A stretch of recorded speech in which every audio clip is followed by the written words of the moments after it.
Hello అందరికీ welcome to our channel. నేను మీ కోట ప్రవళిక.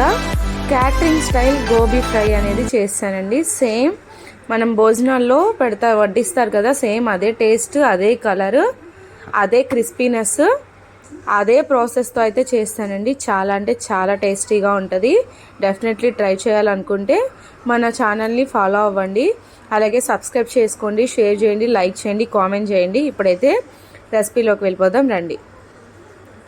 ఇలా అయితే నేను ఒక కాలీఫ్లవర్ అయితే తీసేసుకున్నానండి. ఇన్కేస్ గోబీ అని కూడా అనొచ్చు దీన్ని. కాలీఫ్లవర్ తీసుకొని దీనిపైన కాడలు ఉంటాయి కదా, అవి తీసేస్తున్నాను.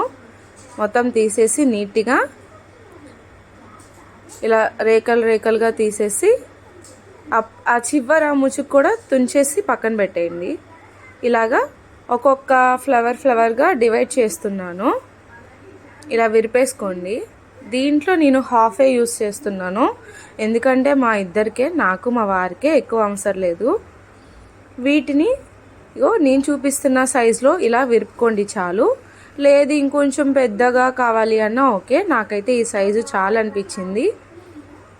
అంటే సన్నగా ఉంటేనే క్రిస్పీగా వేగుతాయి, కొంచెం పెద్దగా ఉంటే కాస్త లోపల అంతగా వేగదు. అందుకని నేనైతే ఇలా సన్నగా కొంచెం తీసుకున్నాను. ఇలా తుంచేసుకొని చక్కగా దీంట్లో చిటికెడు పసుపు, అలాగే కొంచెం సాల్ట్ యాడ్ చేసి ఒక హాఫ్ గ్లాస్ వరకు వాటర్ పోసి చక్కగా ఇలా ఒకసారి మిక్స్ చేసేసి బాయిల్ చేసేసుకోవాలి. ఇలా బాయిల్ చేయటం మూలంగా చక్కగా ఫ్రై అవ్వటానికి ఎక్కువసేపు పట్టదు. అలాగే కుక్ అయితే దీంట్లో ఉన్న బ్యాక్టీరియా అంతా కూడా పోతుంది అనమాట. ఈ మధ్యలో కాలీఫ్లవర్లో ఎక్కువ కొంచెం మన కంటికి కనిపించినవి కానీ డస్ట్ పార్టికల్స్ కానీ ఏమైనా ఉన్నా పోతాయి అన్నమాట. ఇలాగా చాక్తో గుచ్చితే మెత్తగా ఉండాలి. ఇలా అయితే ఒక 5 minutes ఉడికిపోయిందండి. ఇది స్ట్రైనర్లో వేసి స్ట్రెయిన్ చేసేసుకున్నాను. ఇప్పుడు ఒక గిన్నెలో వేసేసి 4 స్పూన్లు కార్న్ఫ్లోర్, 4 స్పూన్లు బియ్యం పిండి అనేది యాడ్ చేస్తున్నాను. ఎగ్జాక్ట్గా 4 స్పూన్లు అయితే అవి 4 స్పూన్లు, ఇవి 4 స్పూన్లు యాడ్ చేసేసాను. అలాగే రుచికి సరిపడా సాల్ట్, కొంచెం కారం, అలాగే 1 టేబుల్ స్పూన్ ధనియా పౌడర్, 1 టేబుల్ స్పూన్ జీరా పౌడర్,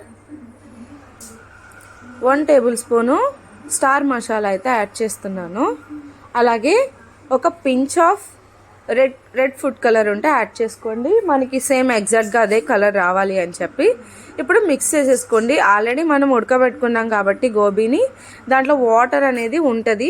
దాంతో మిక్స్ చేసుకున్న తర్వాత మీకు ఇంకా పొడి పొడిలాడితే లైట్గా వాటర్ అనేది యాడ్ చేసుకొని ఇలా కలుపుకోండి. మొత్తానికి ఈ కన్సిస్టెన్సీ అయితే రావాలి.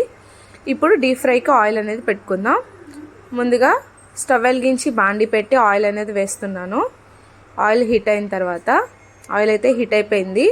ఇప్పుడు దీంట్లోకి నేను చూపిస్తున్న విధంగా ఇలా విడివిడిగా వేసుకోవాలి. ఉండలుగా వేసేయద్దు. చేతితో చక్కగా మనం పకోడీ అలా వేస్తాం అలాగే చక్కగా ఇలా వేసేసుకోవాలి. ఇలా వేసిన తర్వాత మంచి రెడ్ అండ్ గోల్డ్ కలర్ వచ్చే వరకు వేయించుకోవాలండి. వేసిన వెంబటే గరిటె పెట్టద్దు. కాసేపు ఆగి కొంచెం అవి వేగుతూ కొంచెం పైకి తేలితే అప్పుడు మనం గరిటె పెట్టి మిక్స్ చేసుకుందాం. ఇలా విడివిడిగా అయితే వేసేస్తున్నాను. నేను 2 వాయిల్గా అయితే వేస్తాను. ఇదిగోండి ఒక 2 minutesకి చక్కగా ఫ్రై అయిపోతున్నాయి. ఇప్పుడు గరిటె పెట్టి నేను చక్కగా ఇలా మిక్స్ చేస్తున్నాను. అప్పుడు 2 పక్కల ఈవెన్గా వేగుతాయి అన్నమాట. అంతేనండి, ఎంతో simple and tasty gobi fry అనేది రెడీ అయిపోతుంది. అచ్చం క్యాటరింగ్ మనం భోజనాల్లో తింటాం కదా, అదే టేస్ట్, అదే కలరు, అదే క్రిస్పీనెస్ కూడా. ఇలాగా వేయించేసుకుంటున్నాను. ఎగ్జాక్ట్గా 5 minutesకి అయితే చక్కగా క్రిస్పీగా వేగిపోతాయండి. చూస్తున్నారు కదా, కలర్ కూడా అలాగే వచ్చింది. ఎంతో simple and easy gobi fry అనేది. చక్కగా ఇప్పుడైతే మనం ఇలాగా ఆయిల్ అంతా స్క్వీజ్ చేసేసి ఒక బౌల్లోకి తీసేసుకుందాం. ఇలా నేనైతే సైడ్కి తీసేస్తున్నాను. రెండో వాయి కూడా వేసేసుకుందాం. ఇప్పుడే మీకు చూపిస్తాను మళ్ళీ ఒకసారి. అవి సపరేట్గా బౌల్లోకి తీసుకున్న తర్వాత ఇంకో కొంచెం మిగిలిన ఆ గోబీ కూడా వేసేస్తున్నాను. గోబీ ఫ్రై ఇలా వేసేసి చక్కగా ఇందాక చెప్పిన ప్రాసెస్సే వేసినమ్మటే గరిటె పెట్టకుండా చక్కగా ఆయిల్లో వేసాక కొంచెం ఒక 2 నిమిషాలకి ఆయిల్లో చక్కగా ఫ్రై అయిన తర్వాత గరిటెతో తిప్పుకోండి. ఇలా రౌండ్గా తిప్పేస్తే చక్కగా రెడ్ అండ్ గోల్డ్ కలర్లో అయితే వేగిపోతాయి. ఈవెన్ పిల్లలు కూడా ఇష్టంగా తినేస్తారు. వాళ్ళకి ఈవినింగ్స్ టైమ్స్లో అయితే కొంచెం సాస్ అనేది యాడ్ చేసి ఇచ్చేస్తే వాళ్ళు ఒక స్నాక్ రెసిపీ లాగా కూడా తినేస్తారు. బాగుంటుంది అనమాట టేస్ట్ వాళ్ళకి. లాస్ట్కి అది మొత్తం వేగి తీసేసిన తర్వాత ఒక 10 నుంచి 15 జీడిపప్పు, ఒక 4-5 కరివేపాకు రెబ్బలు ఇలా తుంచి వేసేసుకొని మంచి గోల్డ్ కలర్ వచ్చాక తీసేసి ఈ కాలీఫ్లవర్ పైన గార్నిష్ చేసేసుకోండి. అంతే, ఎంతో simple and tasty catering style gobi fry అయితే రెడీ అయిపోయిందండి. చూడండి ఎంత కలర్ఫుల్గా అమ్మీ టేస్టీగా అయితే ఉంది. నా రెసిపీ మీకు నచ్చినట్టయితే కామెంట్ సెక్షన్లో కామెంట్ చేయండి. అలాగే లైక్ చేయండి, షేర్ చేయండి, సబ్స్క్రైబ్ చేసుకోండి.